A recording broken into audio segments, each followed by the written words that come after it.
Good morning class 7। This is your chapter number 12। अब हम इसमें पढ़ेंगे ह्यूमन एनवायरनमेंट। सबसे ज़्यादा एवलेस्ट, ठीक है, जिसमें सबसे ज़्यादा एबिलिटी थी, वो कंपोनेंट था हमारे एनवायरनमेंट का ह्यूमन बीइंग यानी हम। उन्होंने मॉडिफाई किया एनवायरनमेंट को अपनी नीड के अकॉर्डिंग, जो हमें ज़रूरत महसूस होती गई और हम उसमें क्या करने लगे, चेंज करने लगे। जो ह्यूमन था वो सक्सीड हुआ कंट्रोल करने में और डोमिनेट करने में नेचर को। जो इंट्रैक्शन था ह्यूमन बीइंग का अपने हमारे एनवायरनमेंट के साथ में बहुत कॉम्प्लेक्स था, बहुत बड़ा कठिन सा था। ये वेरी करता था place to place and from time to time. Human environment interaction कैसे हुआ? Long ago human being were fully dependent on nature. बहुत साल सदियों पहले जो ह्यूमन था वो पूरी तरह किस पर डिपेंड था? नेचर पर डिपेंड। वो अपनी ज़्यादातर नीड जो था, अपनी रिक्वायरमेंट्स था, नेचर से फुलफिल करता था। They started developing and settled in the fertile plains of the river valley to cultivate land. खेती करने के लिए वो नदियों के किनारे आसपास बसने लगा ताकि उन्हें अपनी खेती के लिए, कल्टीवेशन के लिए अच्छी ज़मीन और पानी मिल जाए। दे डोमेस्टिकेटेड एनिमल, उन्होंने पालतू बनाया जानवरों को और सीखा कि आग का इस्तेमाल कैसे किया जाए गर्मी के लिए और प्रोटेक्शन के लिए। इन्वेंशन जो हुआ आपका व्हील का, ठीक है, सरप्लस फूड प्रोडक्शन हुआ एंड एक्सचेंज हुआ आपका सरप्लस गुड्स का विद अदर चीज़ों के साथ में, और उन्होंने उसे हेल्प किया प्रोग्रेस करने का। मतलब किसी जगह पर आपका कोई सामान खेती में हुआ, किसी जगह कुछ हुआ तो उन्होंने क्या किया, अनाज उनको चना दे दिया, उनसे गेहूँ ले लिया, ठीक है। इस तरह की चीज़ें ह्यूमन बीइंग करने लगा। धीरे धीरे जो ह्यूमन था उसने स्टार्ट किया प्रोसेसिंग वेरियस रॉ मटेरियल को to meet their need. Human being जो था उसने क्या किया, धीरे धीरे जो प्रकृति में एज ए रॉ मटेरियल चीज़ें होती थी उनको प्रोसेस किया और उनसे अपने आवश्यकता अनुसार चीज़ें बनाना शुरू किया। इंडस्ट्रियल रेवोल्यूशन जो यूरोप में हुआ, उन्होंने लार्ज स्केल पर गुड्स का प्रोडक्शन करना शुरू किया और ट्रांसपोर्ट के साधन, ठीक है, ट्रांसपोर्ट के जो साधन थे वो आपके बढ़े। कम्युनिकेशन ने इम्प्रूव किया, वर्ल्ड को एक फैमिली बना दिया। बहुत सारे चेंजेस जो हैं वो आए हमारे एनवायरनमेंट में, which were mostly due to process and human activities की वजह से बहुत सारे चेंजेस आए।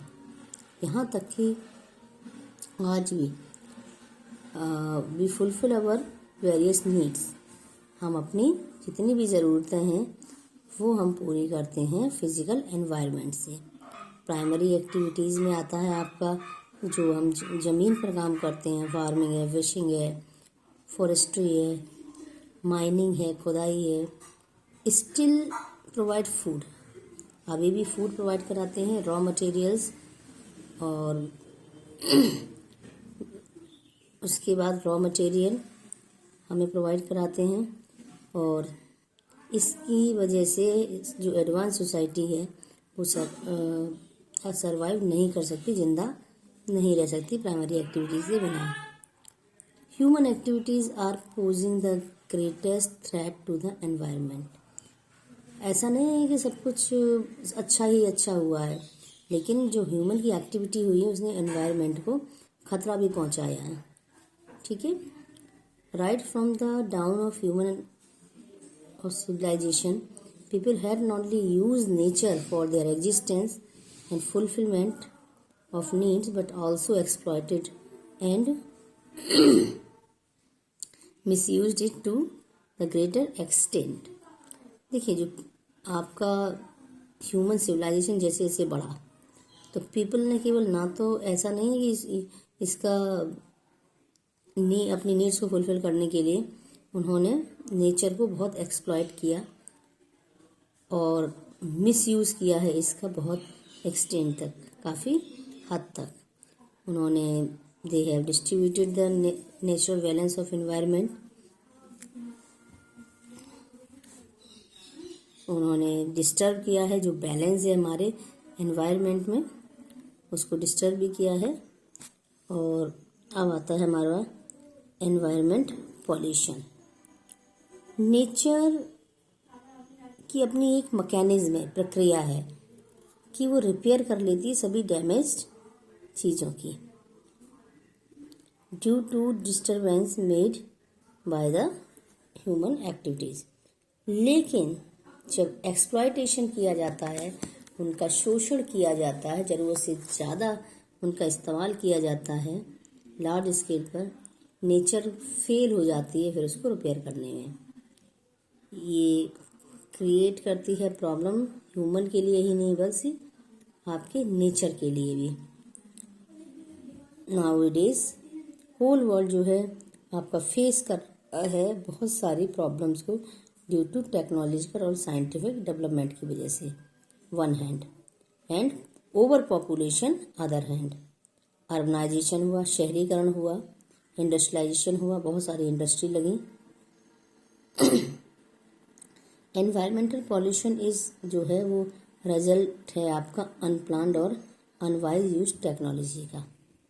जो आपका एनवायरमेंट पॉल्यूशन है कि टेक्नोलॉजी को प्लान तरीके से इस्तेमाल किया जाता या आपका अनवाइज तरीके से जो टेक्नोलॉजी यूज़ करी गई है। There should be a perfect balance between the natural and human environment. A number of organisation was the help of society, scientist and technologies and planners are working to solve the. बहुत सारे planner workers जो हैं वो आपके परेशान हैं environmental problem को solve करने के लिए, ठीक है, जो आजकल वर्ल्ड फेस कर रहा है। It is important that all of us understand and learn to live. हम सभी को समझना होगा, जानना होगा कि हम कैसे रहें और एनवायरनमेंट को कैसे इस्तेमाल करें एक हारमोनियस तरीके से। Only then will a balance in the nature be maintained. जब नेचर हमारा मेंटेन रहेगा तभी हमारा क्या होगा, बैलेंस होगा, साफ होगा एनवायरनमेंट हमारा। Thank you.